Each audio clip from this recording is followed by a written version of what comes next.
Hi everyone, I'm Claire Saffitz. Welcome to my home kitchen. So I'm making a malted banana bread, but I'm going to griddle it. And so I'm going to griddle the bananas and caramelize it. It's like a double caramelized banana bread. It's really, really delicious. And it's basically cake, but even better.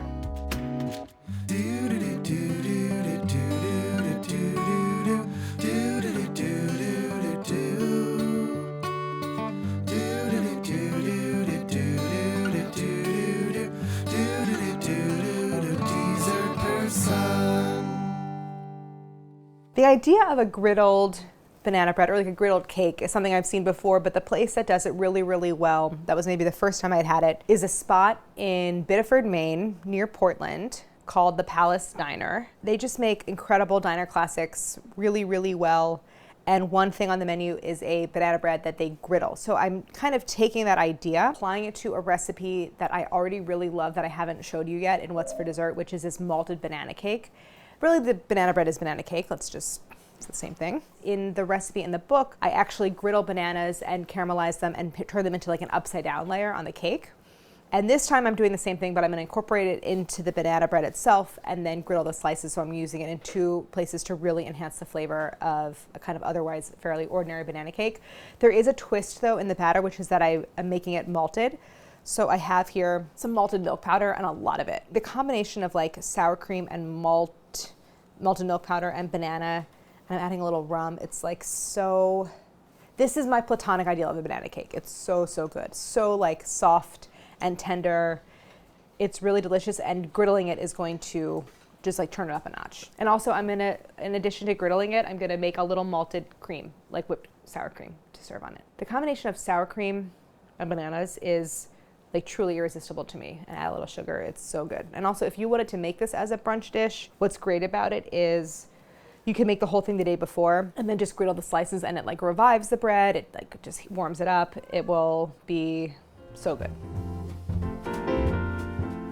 For the griddling of the bananas, I have a little butter and sugar that I'm gonna set aside, but those are ingredients that are already in here. So I have some melted butter. This is malted milk powder, half a cup, 1.5 cups all-purpose flour, half a cup room temperature sour cream, 3 tablespoons rum. If you don't want to use rum or another alcohol, you could just replace it with milk or even water. Granulated sugar, dark brown sugar. I have kosher salt, baking powder, and baking soda. 2 large eggs, some vanilla extract, 3 large bananas. I wish it was one more day for the bananas. They have a little bit of the green still at the stem. Ideally that would be gone. And then to serve, what I don't have out is just like making a little bit of whipped malted sour cream, which uses most of these same ingredients. It's like a little sour cream, a little malted milk powder, a little sugar, and then I'm gonna add some heavy cream. I have my Made In carbon steel griddle behind me that I'm gonna use twice. First to griddle the bananas, get them like really nice and caramelized, which is actually good because it will help soften them and develop the flavor, and it's less important that these are really ripe. Then second time for griddling the banana bread. Standard loaf pan,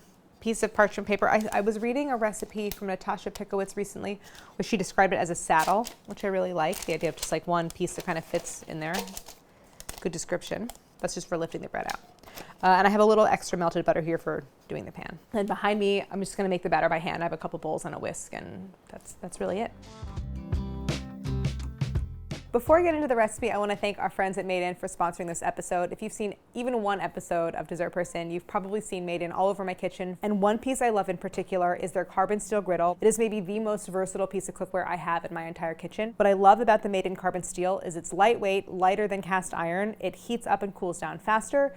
It comes pre-seasoned. It's sort of naturally non-stick, but the more you use it, the more non-stick it gets. So I make everything from pancakes and bacon in the morning. You can fry eggs on it. I've taken it outside, cooked over live fire. It works on my induction. It has a big cook surface, goes across 2 burners. It is just such a wonderful piece of cookware, and it's the kind of thing that gets better the more that you use it. Today I'm using the Made In carbon steel griddle to make my banana bread, and I'm using it twice. First to caramelize the bananas, and second to caramelize the banana bread after it comes out of the oven. So you wouldn't think to use a carbon steel griddle to make dessert, but here I am. It's just one of the best things I have in my kitchen. So you can check out their entire line of carbon steel plus stainless clad. I love the new non-stick ceramic clad. Go to madeincookware.com. If you go to the link below, you can get a discount off your order. So check it out. And now back to the recipe.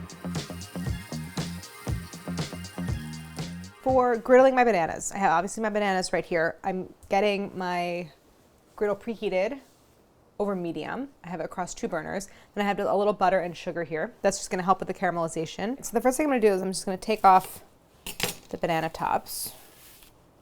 I want to really cut these lengthwise, but I'm going to cut them crosswise first so that I have easier to manage pieces. The idea is to have a cut surface, a flat cut surface for going onto the griddle. My griddle's getting hot. I'm going to put a little butter down, and I'm going to kind of concentrate the slices over the burners. I'm going to take my banana halves, really they're banana quarters, sprinkle them with a little sugar, and put them sugared side down on the griddle. So in the original recipe that I have kind of adapted for this, the bananas that get caramelized go into the bottom of a cake pan. So it's really important that they stay intact. But here, really what I'm just trying to do is develop the flavor, and they get mushed anyway. So I don't really need to worry about them holding their shape or anything. The whole point is to get them soft. I'm just gonna really caramelize it on the cut side. And I'm gonna turn up the heat a little bit because these can really get pretty dark. And as they finish, I'll flip them into my bowl. Smell like browning banana. Some of these are starting to get pretty good color. Oop, like that one. So I'm going to transfer them to my bowl. I'm turning off my heat. I'll let these paler ones finish cooking. I'm going to let the banana cool for a second. I'm going to just give the griddle kind of a wipe and get it set up for when the bread is ready to be sliced and griddled. And then we'll move on with the batter. So here I have my caramelized banana. They're nice and soft. Now I want to mash these. I want to get about a cup of puree. If you have a tablespoon more, it's fine, just add it. But like if you have more than a tablespoon or two, you can just like freeze it and add it to a smoothie or that kind of thing. The idea is that you just don't want to be adding too much puree to your recipe. We'll just make the banana bread a little bit wet. So this is my cup. Now in this bowl, I'm going to mix my wet ingredients. The banana actually goes back in. My half a cup of sour cream. And it's important that your ingredients, your sour cream and your eggs primarily, are room temp, because the fat in the recipe is butter and it's melted. So if you have cold ingredients, it'll just make that butter harden and then you don't have the smooth texture that you want in the final batter. Then 3 tablespoons of rum. If you don't want to use alcohol, you can just substitute it with milk or even water. So go ahead and whisk that together. Looks like tuna salad. Because I'm going to use this bowl again, and I don't know where my other glass bowl is. Actually, I do know where it is, but I don't want to have to get it out. I'm going to just set aside my wet ingredients for the time being and mix everything in this bowl. So I have a cup and a half of all-purpose flour. This is a full half a cup of malted milk powder. Then I have a teaspoon each baking soda, baking powder, and kosher salt. So I'm just going to whisk that together.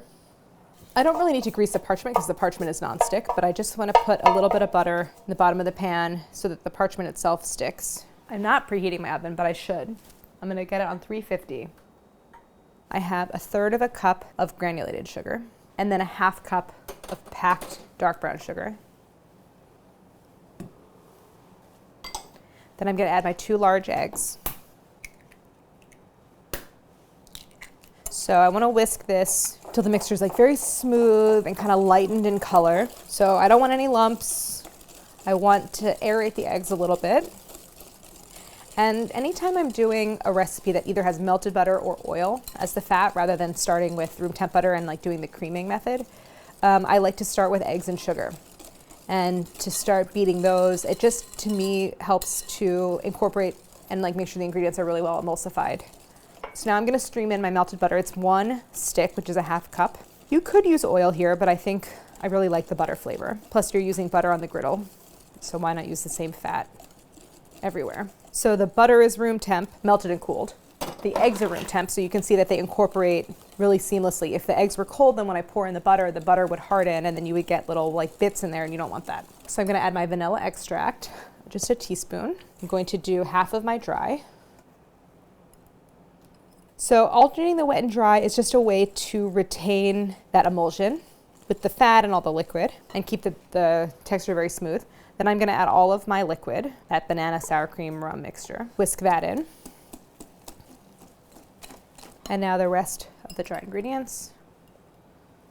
You're really not at a risk of over mixing. This is a very tender cake, but you don't also really want to continue mixing beyond what it requires to incorporate the dry. So I'm going to switch now to a flexible spatula and just give it a couple folds to make sure everything is well incorporated, but that's it. That's all you need to do. So now I'm going to fill my pan. Loaf pan size varies quite a bit. This is a standard loaf pan, which is 4.5 by 8.5. Sometimes people have 9 by 5s, which is kind of also in depending on who you ask, considered standard. The point is I might have a little excess batter and I don't want to overfill it. So let's see, I think I'll be okay though. So actually it's a nice amount of batter.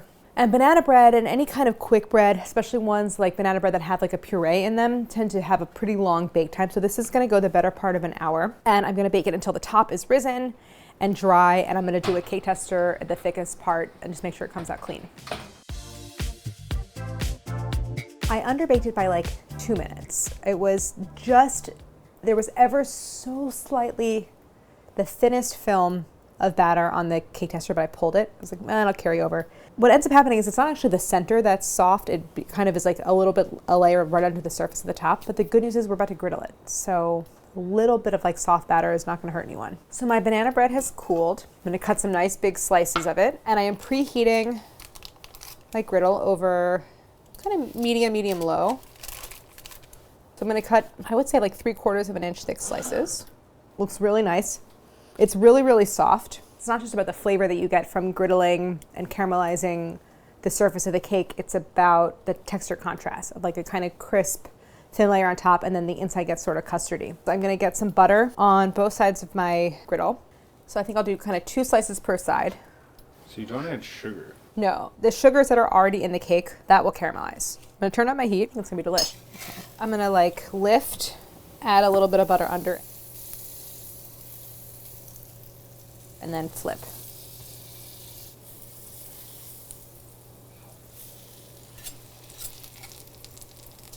So these look great.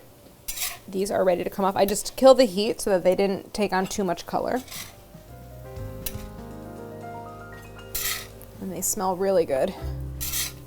All right, while these cool, because they do need to cool for a little bit, I'm going to quickly put together that malted cream. It's so good.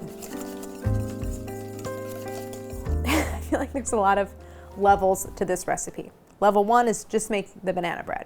Level 2 is griddle it, and level 3 is make this malted cream for serving. It's basically just like a equal parts sour cream and heavy cream flavored with a little bit of the malted milk powder. Make sure your ingredients are cold so that they whip. So you just want to whisk until everything kind of thickens.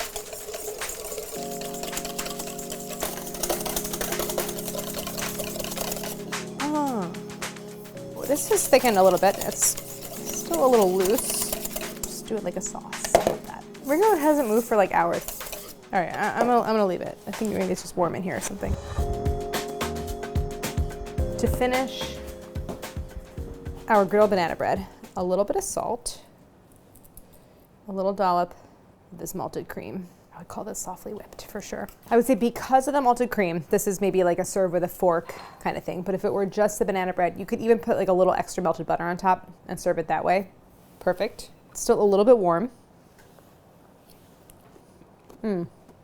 I love the texture that it gets. That toasting, it adds like a little bitterness, a little crunch.